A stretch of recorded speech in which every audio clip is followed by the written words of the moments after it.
bersamamu.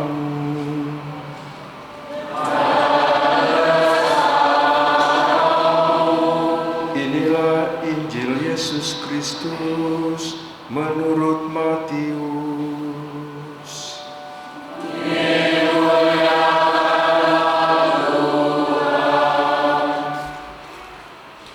Bab 21 ayat 28 sampai 32. Perumpamaan tentang dua orang anak. Tetapi apakah pendapatmu tentang ini? Seorang mempunyai dua anak laki-laki. Ia pergi kepada anak yang sulung dan berkata, "Anakku, pergi dan bekerjalah hari ini di dalam kebun anggur." Jawab anak itu, "Baiklah, Bapa." Tetapi ia tidak pergi. Lalu orang itu pergi kepada anak yang kedua dan berkata demikian juga. Dan anak itu menjawab, "Aku tidak mau."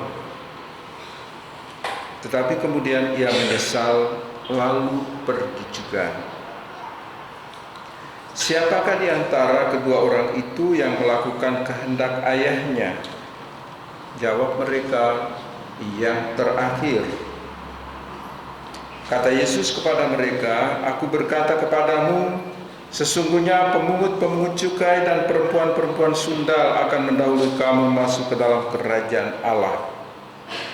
Sebab Yohanes datang untuk menunjukkan jalan kebenaran kepadamu, dan kamu tidak percaya kepadanya, tetapi pemungut-pemungut cukai dan perempuan-perempuan sundal percaya kepadanya. Dan meskipun kamu melihatnya, tetapi kemudian kamu tidak menyesal dan kamu tidak juga percaya kepadanya." Demikianlah sabda Tuhan.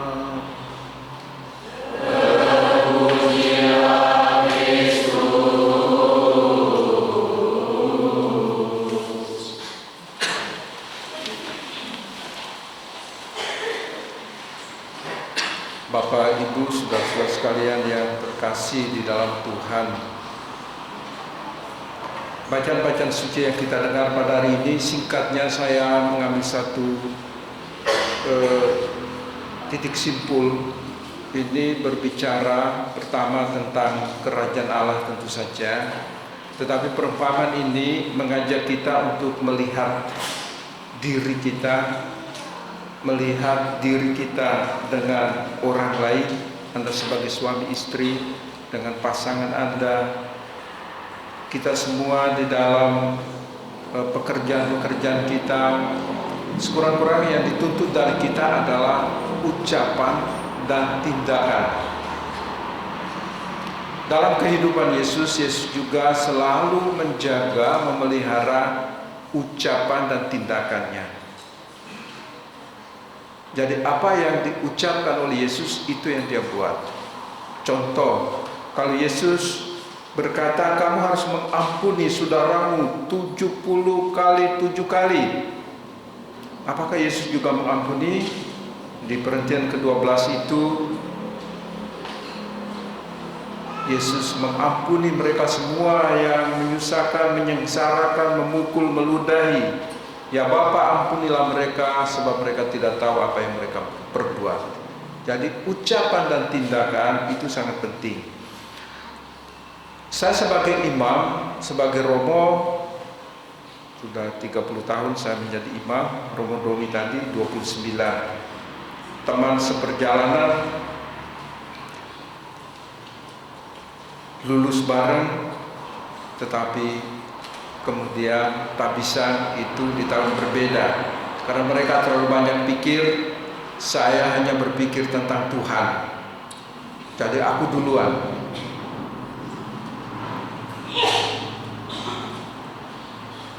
Kalau Anda bertanya, sebetulnya menjadi imam, biarawan, biarawati itu apa sih yang paling berat? Ini pertanyaan yang dilakukan oleh umat di Purwokerto pada sekitar tahun 2012 atau 11. Waktu hari Minggu panggilan, jadi Bapak Uskup mengundang tiap-tiap kongregasi tarekat 2 menit. Lalu umat bertanya, beri satu pertanyaan, lalu kami jawab. Nah, ini pertanyaan umat itu, apa sih para romo, suster, bruder merasakan yang paling berat dalam menjalani hidup sebagai seorang biarawan atau biarawati? Ya, jawabannya macam-macam. Lalu pas giliran saya mewakili OMI, pas giliran saya bilang, saya tahu apa yang ada di kepala Anda semua.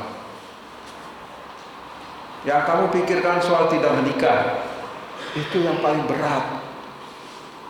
Iya kan? Saya bilang yang justru yang paling berat adalah apa yang saya khotbahkan dan apa yang saya buat di luar. Ucapan dan tindakan itu yang paling berat. Yang seringkali kita menggunakan bahasa yang lain adalah kesaksian hidup. Itu yang paling berat. Maka dibutuhkan apa? Dibutuhkan kerendahan hati untuk bertobat, menyesal, bertobat setiap hari di hadapan Tuhan, supaya kita tetap ada pada track atau jalannya Tuhan, kita tetap ada pada kehendak Tuhan. Seringkali hari ini kita berkata iya, tetapi bisa juga berubah, sama seperti kedua anak ini. Kadang-kadang orang begitu mudah berubah. Kalau saya lihat, pernah baca di YouTube itu, ada yang menikah tapi cuma seminggu lalu cerai. Kalau nikah apa gitu ya? Masakan binatang lebih setia dengan pasangannya daripada kita manusia. Ini memalukan itu. Merpati misalnya, burung merpati atau burung dara itu kan setia sekali dengan pasangannya, nggak pernah gonta-ganti itu, meskipun tanpa mengucapkan, tapi mungkin bunyi burung itu mereka mengatakan kita saling setia gitu ya. Dan itu mereka lakukan dalam tindakan mereka. Atau mungkin terlalu sulit, tapi di sini saya pernah dikasih burung yang bagus, ya, lovebird itu memang pasangan yang menurut saya paling setia daripada burung dara. Jadi saya dikasih sepasang, ada 5 pasang waktu itu ya. Sudah dikasih cincin oleh, ini saya sudah kawinkan. Oh, kamu jadi romo untuk burung ini ya. Dikasih cincin di kakinya masing-masing. Yang saya heran adalah bahwa salah satunya mati, kedua-duanya mati bersamaan. Saya tidak tahu bagaimana itu ya. Burung kok setia begitu ya. Kalah dengan kita manusia. Kadang-kadang romo juga mengucapkan kaul kebiaran, janji di hadapan uskup bahwa aku akan setia menggembalakan umat, tapi juga ada juga yang tidak setia itu. Ucapan dengan tindakannya bertolak belakang. Begitu juga dengan pasangan suami istri. Di hadapan Allah, imam dan para saksi, orang tua dan hadirin sekalian yang hadir di sini, saya lalu menyebut namanya, berjanji untuk cinta, berjanji untuk mencintai pasangan saya bernama B, dan saya mau mencintai dan menghormatinya seumur hidup saya. Demikianlah janji saya demi Allah dan Injil suci ini. Ya kan? Besok bubar. Ya kan? Besok selingkuh. Kita perlu belajar dari binatang itu loh ya. Kesetiaan itu ya. Jadi Yesus mengajarkan kepada kita melalui perumpamaan-perumpamaan ini dari nubuat Yeskiel juga mau menggambarkan kepada kita, mau memberikan kepada kita, mau membuka cakrawala kita, cara pikir dan cara pandang kita, bahwa kita dipanggil oleh Tuhan untuk ada pada jalan Tuhan dan mengikuti kehendak Tuhan. Memang Yesus tahu bahwa tidak mudah mengikuti kehendak Tuhan. Itulah sebabnya dibutuhkan pertobatan yang terus-menerus. Hanya orang yang lemah lembut dan rendah hati, yang mau membuka dirinya terhadap pertobatan, yang mau menyesali. Maka Yesus mengkritisi orang-orang Farisi dan ahli-ahli Taurat di dalam bacaan tadi. Yesus bertanya kepada mereka antara dua sikap anak itu. Yang satu di mulutnya iya, tapi tidak berbuat. Yang lain berkata tidak, tetapi kemudian dia menyesal. Ya, dia menyesal. Lalu pergi juga. Kemarin saya tanya di Karangrawu, siapakah yang menjalankan kehendak Bapaknya? Yang pertama, karena dia hanya ingat berkata iya untuk pergi ke kebun anggur, tapi dia tidak lihat tindakan. Saya bilang ini persis, kita ini di bibir kita iya, tetapi perbuatan kita bertolak belakang. Maka Yesus juga mengkritisi, ya. Yesus berkata, Aku berkata kepadamu, sesungguhnya pemungut-pemungut cukai dan perempuan-perempuan sundal akan mendahului kamu masuk ke dalam kerajaan Allah. Sebab Yohanes datang untuk menunjukkan jalan kebenaran kepadamu dan kamu tidak percaya kepadanya. Jalan kebenaran yang maksudnya adalah Yesus sendiri. Yohanes menunjukkan Yesus saat orang-orang ini tidak percaya. Sementara para pemungut cukai dan orang-orang berdosa itu mereka percaya. Jalan yang ditunjukkan oleh Yohanes ini, maka Yesus bilang mereka yang mendahului kamu masuk ke dalam kerajaan Allah. Bagian lain dari Injil juga di sana dikatakan, bukan setiap orang yang berseru Allah yang akan masuk dalam kerajaan Allah, tetapi mereka yang melakukan kehendak Allah. Oleh karena itu, bacaan-bacaan suci pada minggu ini sungguh sangat bagus. Ketika hidup kita itu melekat erat dengan Yesus Kristus sebagai pokok anggur yang benar, pasti kita memiliki kelemah lembutan, kita memiliki kerendahan hati, sehingga kita sadar bahwa kita orang berdosa, selalu menyesali kesalahan dan dosa kita, selalu bertobat, sehingga kita tetap ada pada jalan keselamatan itu. Dengan demikian, kita meskipun dengan kesalahan dan dosa kita berkata tidak, tetapi dengan penyesalan itu kita akan pergi juga. Poin yang kedua yang Romo mau garis bawahi adalah perumpamaan nubuat ini. Yeskiel juga surat Santo Paulus berbicara tentang kerajaan Allah. Allah menghendaki kita semua ini selamat. Ya. Dalam Injil Matius dikatakan Allah tidak menghendaki salah satu dari anak-anak ini hilang. Tetapi keselamatan itu harus diperjuangkan. Tidak mungkin setelah dibaptis, ini tanda keselamatan juga, aku membaptis engkau dalam nama Bapa dan Anak dan Roh Kudus. Setelah itu lalu lipat tangan, aku kan selamat, ngapain? Tuhan kan bersama saya, ngapain? Saya berobat, nanti kan Tuhan turun tangan menjamah saya, langsung saya sembuh. Ini bukan begitu cara pikirnya, ya kan? Keliru.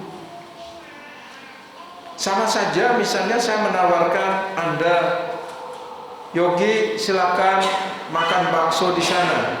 Terus kamu duduk aja di sini. Apakah bakso bisa datang? Engkau harus bergerak. Engkau harus berjuang, berjalan sampai di sana. Itulah tawaran keselamatan Allah. Allah menghendaki kita semua selamat, tapi apakah kita juga mau berjalan menuju keselamatan itu? Kalau kita hanya duduk ya nggak bisa begitu. Maka kita harus berjuang, bergumul, berjuang untuk memperoleh keselamatan itu. Lewat apa? Lewat cara hidup kita. Lewat apa? Lewat kerja kita. Lewat apa? Lewat sikap, perbuatan, dan tutur kata kita. Allah menganugerahkan kepada kita semua sahabat, rekan-rekan, banyak orang. Tidak boleh kita misalnya lalu mengurung diri. Tapi ya kadang-kadang juga orang tua salah didik juga ya. Misalnya anak sudah besar, saking manjanya, lalu sudah kamu gak usah kerja, kita kan banyak pembantu. Kamu gak boleh menyapu, kamu gak boleh ngepel, kamu gak boleh cuci piring. Jangan, nanti tanganmu kasar. Apakah cara mendidik seperti ini benar? Saya pikir kok tidak demikian. Banyak sekali orang-orang kaya yang saya jumpai, justru mereka bekerja keras, berjuang untuk memperoleh kesuksesan itu. Mereka tidak duduk lipat tangan karena orang tuanya itu miliarder misalnya. Enggak. Yang saya jumpai adalah mereka itu bekerja. Ada juga yang berkata begini, Romo, sekarang orang melihat saya kan begini. Mereka tidak tahu latar belakang saya. Saya dan istri saya kan hidup di rumah yang tidak ada keramik, lantai tanah asli. Tapi kami bergumul, istri saya mendukung, kami berjuang. Akhirnya sekarang ini dan orang hanya melihat kami di sini. Mereka tidak lihat permulaan kehidupan kami. Yang lain lagi kemudian menjadi miliarder juga. Lalu berkata, Romo, dulu itu saya ini membantu ibu saya menjual susu kedelai ketika saya sekolah. Saya tidak malu karena bapak saya meninggal, kami masih kecil. Saya melihat ibu saya tiap hari membuat susu kedelai, saya membawa ke sekolah menjual. Suatu saat ketika saya SD kelas 4, saya memutuskan, Ma, cukup.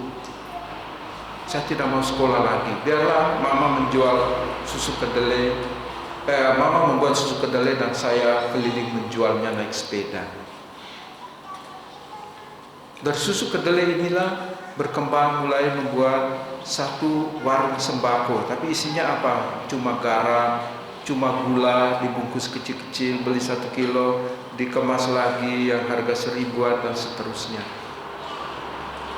Mulai dari kios ukuran 4x4 menjadi 4x6, kemudian 4x8, akhirnya berkembang besar.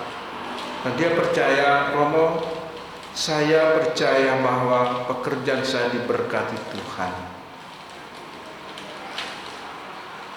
Nggak perlu saya sebut nama ya kan, nggak enak lah, kurang sopan. Nanti bawa ada yang iri, wah itu nanti macam-macam lagi kan. Tapi ini fakta real, orang masih hidup ini, masih hidup. Nah kita belajar dari sinilah bahwa keselamatan itu harus diperjuangkan, sukses juga harus diperjuangkan. Jadi anak-anak remaja, kalau Anda punya orang tua yang sukses, Anda juga mulai sekarang itu harus berjuang dalam studimu, tekun, supaya apa yang engkau dapat dan harapkan, saya mau seperti bapak saya, seorang pengusaha yang sukses. Ya harus berjuang, tidak mungkin lipat tangan, kan bapak saya kan kaya, ngapain aku kerja gitu kan. Jangan mendidik anak seperti itu ya, untuk berpangku tangan, tapi biasakan mereka. Supaya apa? Supaya apa yang kita ucapkan harus dilakukan dalam tindakan. Satu contoh kecil yang paling sederhana. Kita kan, paroki kita itu kan punya 2 panti. Ya, Panti Breda Catur Nugraha dan Panti Asuhan Bunda Serayu. Kepada suster-suster sekarang ini, bukan bahwa suster yang terdahulu itu tidak baik, tidak. Saya melihat suster-susterku yang lalu-lalu itu mereka manja sekali dengan anak-anak. Aku takut. Sebagai Romo saya lihat, saya takut. Anak-anak sudah seusia begini, kok tangannya bersih, enggak mau pegang sapu, enggak mau pegang kain pel, enggak mau cuci piring. Wah, ini bahaya sekali. Bagaimana kita mendidik mereka untuk masuk dunia kerja kalau tidak tahu kerja seperti ini? Tidak bisa. Saya bilang kepada para suster, tapi sekarang saya lihat perkembangan bagus. Berarti barisan ini lumayan, ya kan? Terus suster, saya senang. Anak-anak memang kita didik seperti itu. Saya tanya, ini sedang apa? Oh, kami sedang bersihkan panti. Itu bagus. Maka kemarin pejabat bupati datang, satu hal yang dia kagumi, wah, bersih banget ini. Pernah saya pergi ke sini, ke sana, ke panti ini, kumuh. Dia lihat sampai di belakang, dia bilang luar biasa. Ya, Romo, saya senang. Saya bilang sebetulnya para suster yang kerja, aku kan cuma hadir aja gitu kan. Tapi ya suster saya kerja, aku yang dapat pujian. Tapi kita kemarin dapat kunjungan pejabat bupati, ya, Mas Hanum, masih muda sekali,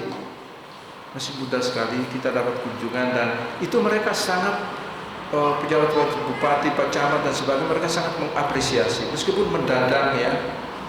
Tapi saya lihat suster-suster juga sudah bangunkan pagi-pagi untuk bekerja supaya kita bisa memberikan yang terbaik. Hari kemarin itu hari yang paling full bagi saya, tapi Tuhan memberi aku kesehatan.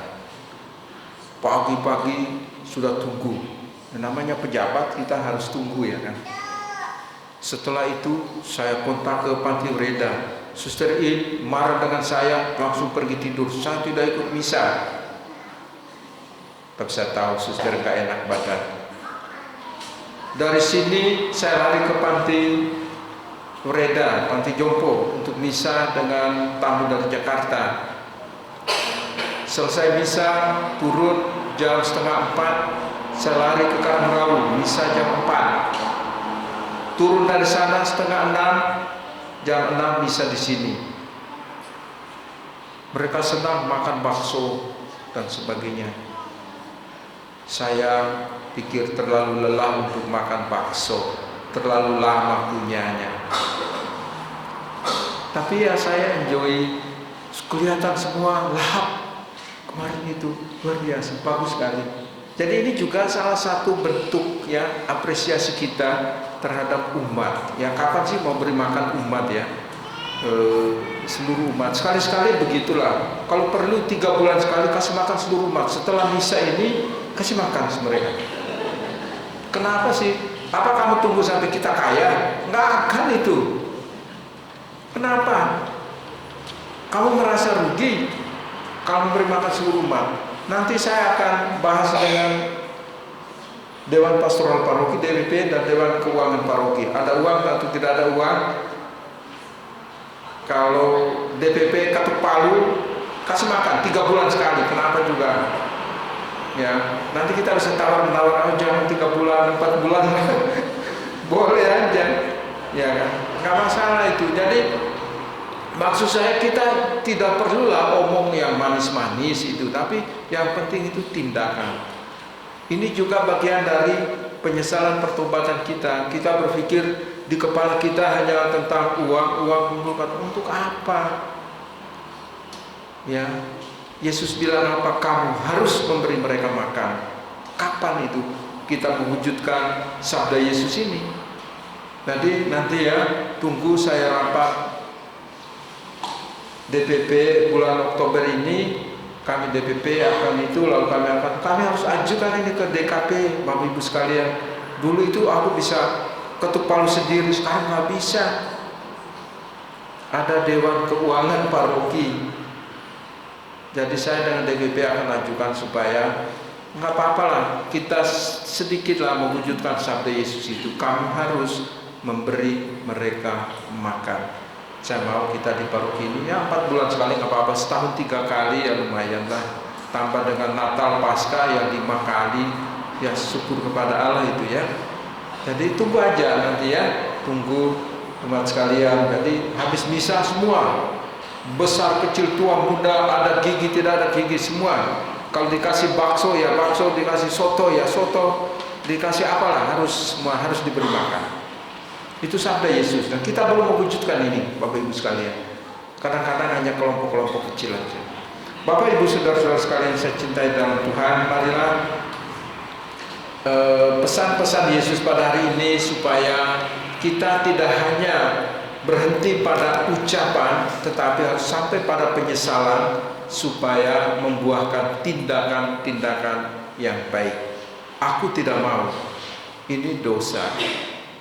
Tetapi dia menyesal, dia bertobat, dan dia pergi ke kebun anggur. Daripada yang berkata, iya, tetapi tidak melakukan, tidak ada sedikit pun penyesalan, sehingga ia tinggal dalam dosanya. Kata Yeskiel, dia akan mati dalam kesalahan dan dosa-dosanya. Kita percaya Tuhan Yesus selalu setia menyertai kita. Amin. Mari kita menanggapi sabda Tuhan ini dengan menegaskan iman kita. Aku percaya akan Allah,